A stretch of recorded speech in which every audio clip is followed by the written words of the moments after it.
Good morning friends. मैं रविंद्र त्रिपाठी आप सबका अपने YouTube channel cinema with Ravindra Tripathi पर स्वागत करता हूँ।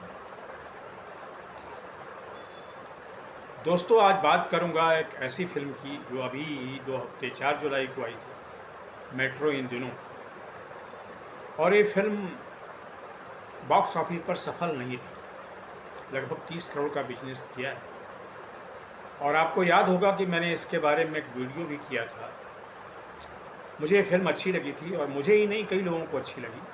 अनुराग बसु की फिल्म है, और आप सब जानते हैं कि अनुराग बसु हमारे हिंदी जगत के और भारतीय फिल्म उद्योग के एक बड़ी हस्ती हैं, बड़े निर्देशक हैं, बड़ी सुचिंतित बहुत अच्छी फिल्में बनाते हैं। लेकिन फिर भी ये फिल्म अच्छी होने के बावजूद बॉक्स ऑफिस पर सफल नहीं हुई।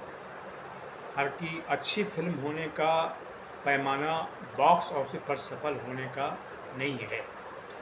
लेकिन आप सब जानते हैं फिल्म मेकिंग एक बहुत महंगी विधा है, और अगर फिल्म बॉक्स ऑफिस पर सफल ना हो, यानी कम से कम इतना वो पैसा ना कमाए जिससे कम से कम अपना लागत जुटा सके, तो फिर निर्देशक और निर्माताओं का दिल थोड़ा सा घबराता है कि कैसे बनाएं, क्या बनाएं। इसीलिए मैं आज इसके बारे में कर रहा हूँ, और लेकिन उन कारणों की समझने की कोशिश भी करनी चाहिए कि क्यों ये फिल्म सफल नहीं रही। आज मैं इसी के बारे में बोलूँगा कि आखिर मेट्रो इन दिनों बॉक्स ऑफिस पर सफल क्यों नहीं रही। क्या इसकी वजह फिल्म में है या हमारे समाज में है, हमारे दर्शक जो सोचते हैं उसमें है।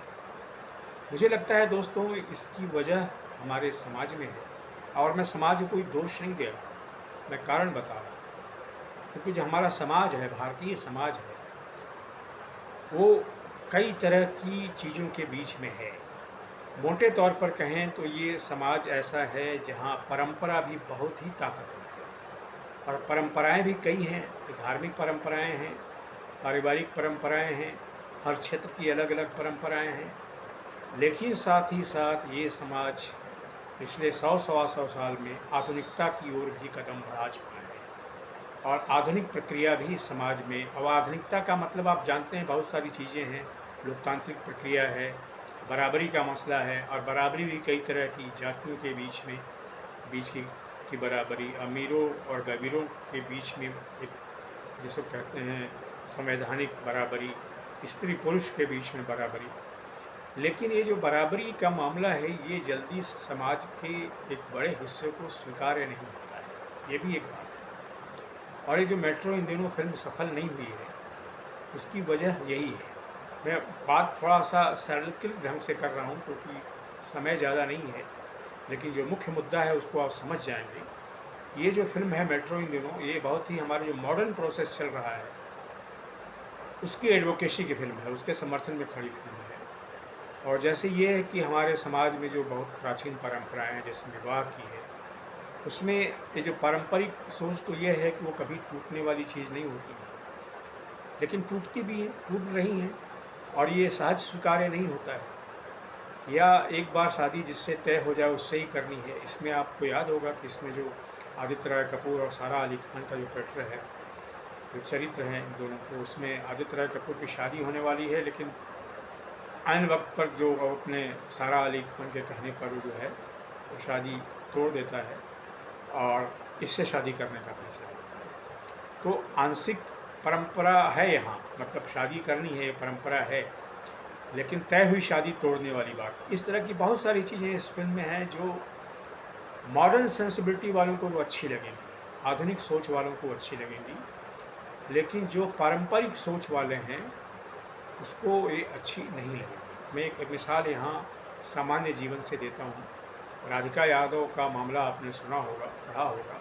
गुड़गांव की एक टेनिस खिलाड़ी, जिसके बारे में कहा जा रहा है कि उसके पिता ने ही उसको गोली मार दी, और इसलिए गोली मारी, ये भी कहा जा रहा है, पुष्ट नहीं है, लेकिन इसलिए गोली मारी कि वो उसकी जो पर्सनालिटी उभर रही थी, मॉडर्न पर्सनालिटी उभर रही थी, टेनिस प्लेयर के रूप में उभर रही थी, वीडियो करती थी, तो ये पिता को सहन नहीं हुआ, और जो पारंपरिक पिता ने उसको गोली मार दी। हालांकि ये अभी प्रमाणिक रूप से पुष्ट नहीं हुआ है, लेकिन ये नैरेटिव, ये कहानी चल रही है, हमारे यहाँ मीडिया में भी चल रही है और बाहर में भी चल रही है। मैं इसके डिटेल में नहीं जाना चाहता, मैं ये कह रहा हूँ कि ये जो हमारे समाज में इस कहानी में यानी कि राधिका यादव वाली कहानी में भी आप पारंपरिकता और आधुनिकता को तनाव के रूप में देख सकते हैं। टेंशन में है।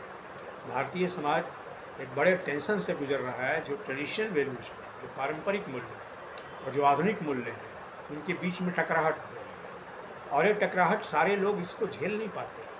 इसके लिए एक खास विश्व दृष्टि से ही आपको समझ चाहिए। और कई बार आप ये देखते हैं कि कुछ चीज़ों में आप आगे बढ़ना चाहते हैं, लेकिन जो दूसरी चीज़ें हैं उसमें आप पुरातन को, प्राचीन को पकड़े रहना चाहते हैं। तो यही मामला हुआ है, मुझे लगता है, राधिका यादव के मामले में। और इसी सोच का ये जो मनस्थिति है कि परंपरा आधुनिकता के द्वंद्व वाली, उसी का असर जो है वो मेट्रो इन दिनों के दर्शकों में भी है। लोग सहज स्वीकार्य नहीं कर पा रहे हैं उस कैरेक्टर्स को, उन चरित्रों को जो नए ढंग की हैं, मॉडर्न भी हैं और शादी को भी तोड़ने की इच्छा रखती हैं। या तो इस तरह की बहुत सारी चीज़ें हैं इस फिल्म में, मुझे देखता है। लेकिन फिर भी मुझे लगता है कि अनुराग बसु को अपनी सोच बरकरार रखनी चाहिए, इस तरह की फिल्में बनानी चाहिए। क्योंकि अगर हम मॉडर्न वैल्यूज हैं उनको अगर अंगीकार नहीं करेंगे तो समाज बहुत पुराने जिसको कहते हैं कि ढर्रे में लौट जाएगा। ये भी उचित नहीं है, क्योंकि पिछले 100 वर्षों में लगभग भारतीय समाज ने जो आधुनिकता की अर्जित किया है अपने यहाँ, वो भी बेजा नहीं होना चाहिए। तो दोस्तों, आज के वीडियो में इतना ही। आपसे निवेदन है कि मेरे इस यूट्यूब चैनल को सब्सक्राइब करें, लाइक करें, इस पर अपने कमेंट भी लिखें। Thank you very much.